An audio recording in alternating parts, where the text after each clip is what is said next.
The galaxy was vast, and among its countless civilizations, the Archon fleet was known as one of the most formidable. With ships made of alloy so dense it reflected energy attacks like a mirror, they had dominated every encounter. Their admirals spoke of battle as art, each skirmish a demonstration of their tactical brilliance and technological superiority. The Archon Empire's conquests were whispered about in starports, where merchants and mercenaries shared stories of the fleet's might over drinks and wary glances. But there was one story that hadn't yet reached the fringes of their empire, the tale of the human warship. Earth, known only as a death world with unpredictable climates, dangerous creatures, and resilient inhabitants, was viewed by most in the galaxy as a curiosity, not a threat.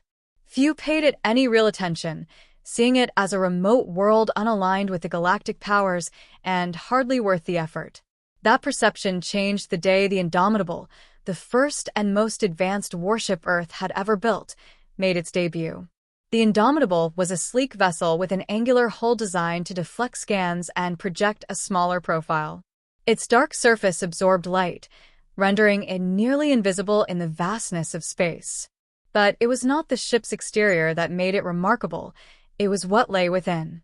Advanced electromagnetic shielding, a power core capable of generating bursts that could rival small stars, and, most importantly, a crew handpicked from Earth's best and most adaptable minds. Its captain, Amelia Reyes, was a tactician whose instincts had been honed in Earth's most grueling simulations and tests. The first encounter came without warning. The Archon fleet, on an exploratory mission near the uncharted edges of the Orion Spur, picked up an unidentified signal. The admiral in charge, Krell Vorn, a being with cobalt-blue skin and eyes that shimmered like polished onyx, watched as the signal danced across the holographic display. It was faint, almost dismissible, but it moved with purpose. "Admiral," said one of the officers, their voice low and controlled, "the signal matches nothing in our database. It moves as if tracking our position." Krell's eyes narrowed, a mix of curiosity and irritation flaring in them. "Prepare a greeting formation. Let's see who dares to shadow an Archon fleet." Outside, in the blackness of space, the Archon ships shifted into a formation that resembled an iron wedge, designed to spearhead through any resistance. The glow of their engines cast a cold, blue light over their metallic hulls. The tension was palpable as silence descended on the command bridge. Suddenly, the signal blinked off the display, and a collective murmur swept through the crew. Krell frowned. "What trickery is this? Track it." Before they could respond, the Indomitable decloaked directly above them, its matte black body emerging like a phantom. The Archon fleet, known for their discipline, faltered for a split second, a second that felt like an eternity. Captain Reyes watched from her command chair, dark hair tied tightly at the back of her head, eyes scanning the enemy formation. "Target their lead ship. Initiate a pulse," Reyes commanded. The crew worked with a seamless efficiency, hands moving across holographic displays as the ship's core hummed to life. A focused electromagnetic pulse shot forth, striking Krell's ship and causing their systems to stutter and blink. Lights flickered, and the holographic map glitched as panicked voices called out readings that made no sense. "Admiral, we're losing control of navigation and weaponry," shouted one officer. Krell's composure wavered, fury replacing shock. "Countermeasures now." But before they could respond, a transmission from the Indomitable crackled across their frequency. "This is Captain Amelia Reyes of the Earth warship Indomitable. You have entered a restricted sector. Identify your intentions, or prepare to be escorted out." Krell's eyes locked onto the new face on the screen. "Human." The word had never carried weight before, but the sight of this warship and the confidence in Reyes' voice made the term feel different. His jaw tightened. "You are outnumbered and outclassed, Captain. Stand down or face the consequences." Reyes tilted her head slightly, a hint of a smile playing at her lips. "Admiral, you're used to wars fought with sheer numbers and brute force. But Earth is different. We don't fight fair, and we don't lose." The transmission cut, and the Indomitable moved. It darted between the Archon ships with a speed that belied its size, weaving through their formation as if it had rehearsed the dance 1,000 times. The Archon ships struggled to keep up, their weapon systems lagging just enough to miss every shot. "Engage their propulsion systems," Reyes ordered. Targeted bursts from the Indomitable struck the rear of key Archon ships, sending them spinning out of formation. Krell's own ship shuddered as another pulse hit, systems sparking under the strain. Panic began to set in. This was not how battles were fought.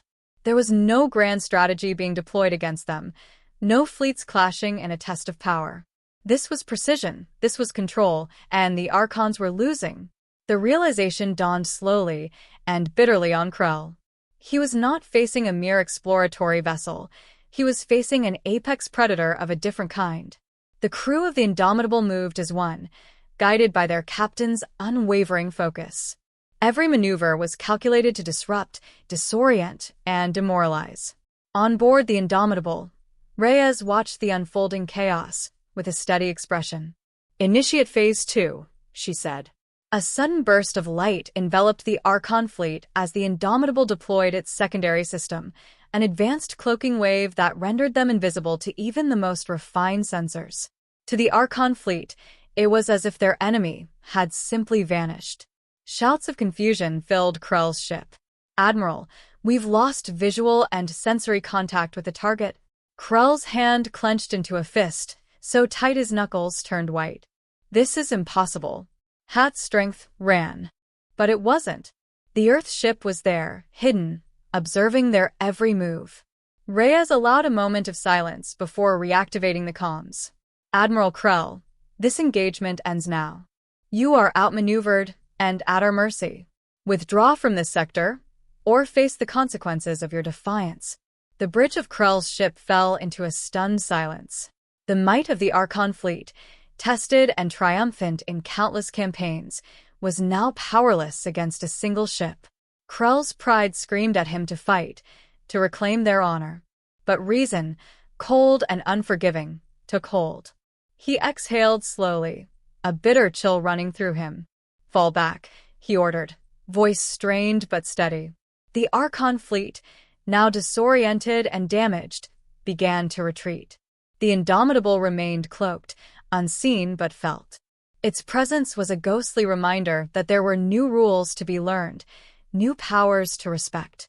As the Archons moved away, the tension on Rhea's bridge eased, and she allowed herself a small, victorious smile. "Stand down but maintain vigilance," she said to her crew. They nodded, the air charged with the adrenaline of victory. They had faced the galaxy's best, and they had prevailed. Back on the Archon flagship, Krell sat in his command chair, the defeat heavy on his shoulders. He stared at the spot in space where the Indomitable had vanished, a mixture of awe and fury burning in his eyes. The stories of this day would spread, reaching the furthest stars and changing how the galaxy viewed humanity forever. Humans were no longer just a curiosity or a species from a death world.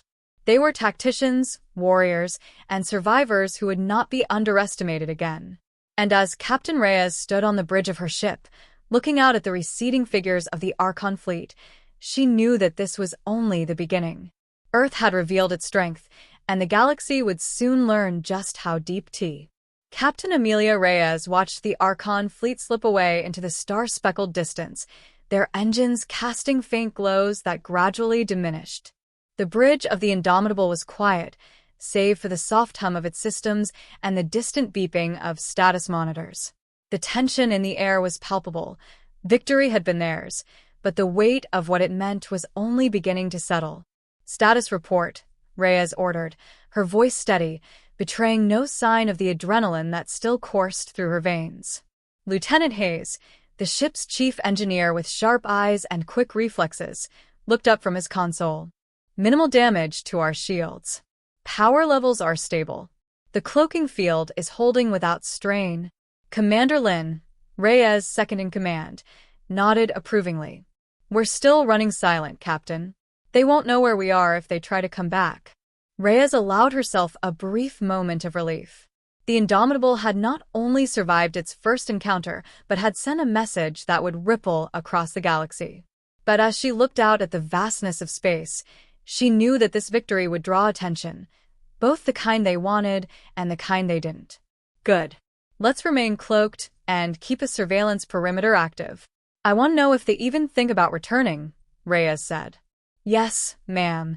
Hayes and Lynn responded in unison, their voices strong, imbued with the confidence that only came from proving oneself against impossible odds. Hours later, Reyes retreated to her quarters for a moment of solitude. The small room was Spartan but comfortable, with a viewport that framed the swirling cosmos. The battle replayed in her mind, the pulse, the evasive maneuvers, the precision strikes. Every detail, every choice she made had been crucial. She exhaled, releasing some of the tension that still coiled within her. They had faced the Archon fleet, known for its ruthless efficiency, and won without a single casualty. It was unprecedented. A soft chime at her door pulled her from her thoughts. Come in. Commander Lynn entered, her usually composed features touched with excitement. Captain, we just received a transmission from Earth. They saw the encounter. Reyes's heart quickened. Earth Command had insisted on radio silence during the operation to avoid any interception by enemy forces, but now that the battle was over, news would spread quickly. What did they say? Reyes asked, unable to mask her curiosity. Lynn's eyes sparkled. General Tannenbaum himself. He said, the galaxy just learned what happens when they underestimate Earth. Well done. Reyes's lips curved into a slight smile. Praise from Tannenbaum was rare and hard-earned. Good, she said. That's good. But the acknowledgement came with its own gravity. The Indomitable was no longer just a warship, it was a symbol. And in the galaxy, symbols had a way of drawing both admiration and threats. Meanwhile, aboard the Archon flagship Sovereign Will, Admiral Krell Vorn stared into the darkness of space with a storm in his eyes. The silence of his bridge was stifling. Officers moved as though their limbs were made of lead, the weight of defeat pressing heavily on them all. Krell's mind raced, parsing through the battle over and over. A single human ship, a vessel from an underdeveloped death world, had disrupted their formation, disabled their systems, and forced their retreat. It was unheard of. Prepare a report for High Command, Krell said, his voice low and cold. Detail everything. I want analysis and counter-strategy recommendations by the next cycle. The officer at the comm station, his skin a paler blue than usual, nodded stiffly. Yes, Admiral. As Krell turned away from the viewport, the bitterness in his chest was joined by something unexpected. Curiosity. What kind of world bred such cunning? The answer would determine his next move, and he intended to learn everything he could about Earth. Back on the Indomitable, Reyes called a meeting with her senior officers. The conference room was illuminated by a holographic display of the galaxy, highlighting known trade routes, strategic points, and now, the site of their victory. We've sent a message, Reyes began, her voice measured. But make no mistake, this is just the beginning. The Archons will return, and when they do, they'll come prepared. Lieutenant Hayes nodded. We've shown them our tactics. Next time, they'll have counters ready. That's why we need to innovate, Reyes said, turning to Lynn and the others. We're not just fighting a battle. We're setting the tone for how Earth will be perceived moving forward. Every move we make shapes that perception. Commander Lynn leaned forward. We need allies, Captain. This show of force will draw interest, but it could also unite those who feel threatened by us. Reyes met Lynn's eyes and nodded. Agreed. I want a list of potential allies and emissaries prepared. Reach out to Dr. Alara Finch at Earth Command. I want her insight on which factions might be open to diplomacy. The meeting ended with a renewed sense of purpose. Earth's place in the galaxy was no longer a question of whether they could defend themselves. It was a question of how they would leverage that strength to build alliances and deter enemies. Over the next few days, messages from curious factions began to trickle in. The Cerellians, known for their advanced technology and neutral stance, were among the first to reach out, expressing interest in discussions about Earth's defensive capabilities. The Christics, crystalline beings who communicated through refracted light and resonant hums, sent an invitation to share technological insights in exchange for understanding Earth's electromagnetic advancements. But as interest grew, so did the undercurrents of hostility. The Archons, licking their wounds, were not idle. Reports of their regrouping and strategic meetings spread through the galactic information networks, accompanied by whispers of rogue groups that saw Earth's defiance as a challenge that needed to be crushed. Captain Reyes knew that Earth had stepped onto a much larger stage. The galaxy now understood that humanity was capable of more than survival. It was capable of victory. But with that revelation came the knowledge that Earth would have to defend that reputation at every turn. In the quiet of space, on the bridge of the Indomitable, Reyes stood with her officers, the stars stretching endlessly before them. They had faced the unknown, and they had prevailed. But the future was uncertain, a canvas of challenges and opportunities that demanded both vigilance and vision. Set a course for our next patrol route, Reyes ordered. Let's show the galaxy that Earth's resolve doesn't waver. The engines hummed to life, the ship gliding forward, cutting through the dark. The galaxy was watching, and Earth was ready. The Indomitable moved silently through the inky expanse, its engines pulsing with a soft glow as it maintained its patrol. The crew settled into their routines, their confidence bolstered by their recent victory, but tempered by the knowledge that challenges lay ahead. Captain Reyes stood at the bridge, eyes scanning the holographic star map that displayed their course and marked points of interest across sectors still considered wild and lawless. Commander Lin, status on the incoming communications? Reyes asked. Lin looked up from her station. We're receiving formal responses from potential allies. The Cerellians are interested in initiating a technology exchange, and the Christics are proposing a joint research initiative to study our cloaking and electromagnetic capabilities. Reyes nodded, a faint smile appearing. Good. Send a positive acknowledgement to both parties. Let's open channels and schedule preliminary talks. Lieutenant Hayes stepped forward.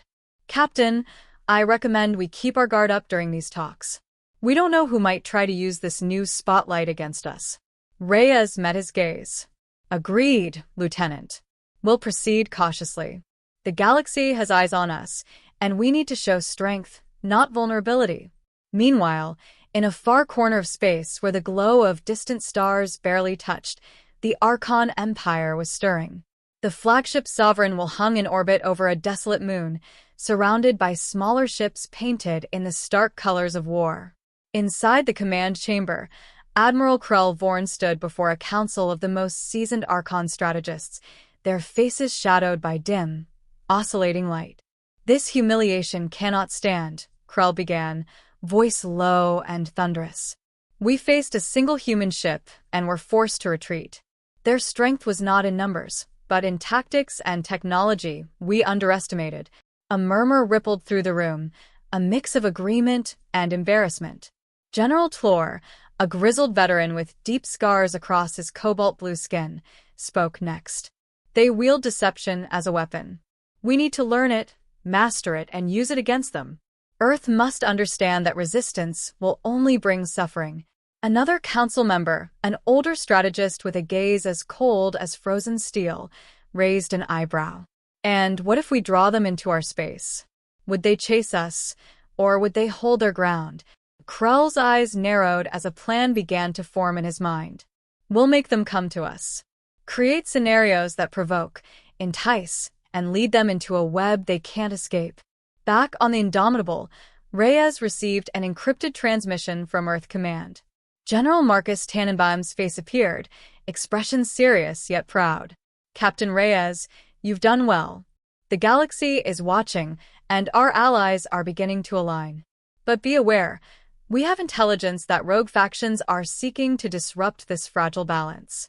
You must remain vigilant and prepared to defend not just the ship, but the alliances we're forging. Yes, General, Reyes replied. We'll maintain heightened security. If they test us, we'll be ready. The days that followed were tense, but productive. The Indomitable docked at the neutral spaceport of Nova Paraxis, a hub of galactic diplomacy. It was here that Reyes and her team would meet with Cerellian and Christix envoys to discuss partnerships that could strengthen Earth's position. The spaceport was a marvel of alien architecture, its sweeping spires adorned with glowing glyphs and moving walkways that crisscrossed like veins through its body. Reyes stepped onto the platform with Commander Lin, flanked by a squad of Marines in sleek, adaptive armor. They were greeted by Cerellian Ambassador Lyrian, whose silver, bioluminescent skin shimmered under the station's lights, and Christix envoy Jeeler, whose body refracted light into a kaleidoscope of colors as he spoke. "Captain Reyes," Lyrian began, her voice flowing like music. "It is an honor to meet the leader of the ship that has captured the attention of so many." "The honor is mutual, Ambassador," Reyes said, offering a firm handshake. Talks commenced in a chamber filled with holographic displays that projected maps, data, and models of potential technological exchanges. The discussions were serious, focused on shared benefits and strategies for mutual protection. But as Reyes spoke, a silent alarm on her wrist console pulsed. She glanced down, careful not to show concern, and saw the warning, "Potential breach detected in Dock Sector 7." Reyes met Lin's eyes, a silent understanding passing between them. Lin nodded discreetly and left the chamber to assess the situation, taking a squad of Marines with her. Outside, in the sprawling docking bays, shadows shifted.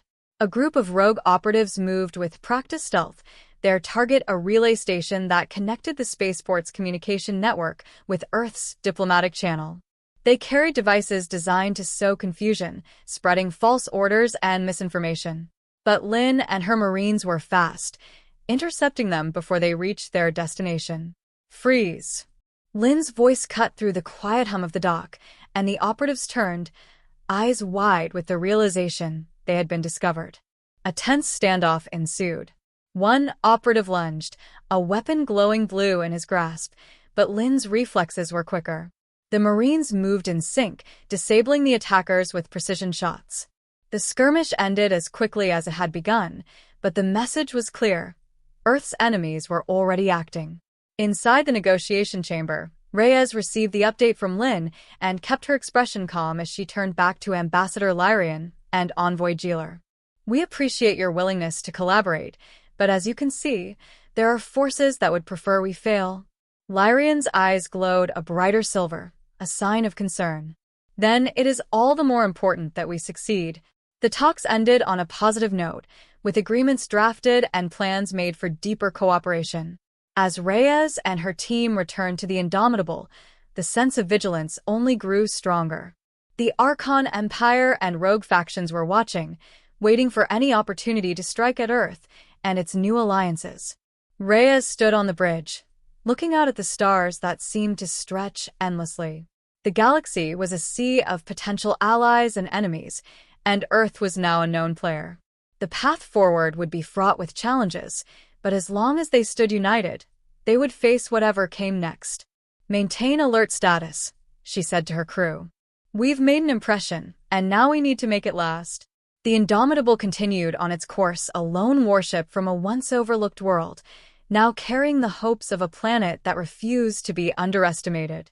And somewhere, far beyond the stars, the Archon Empire prepared its next move, determined to reclaim its place at the top and remind the galaxy that victories were never guaranteed.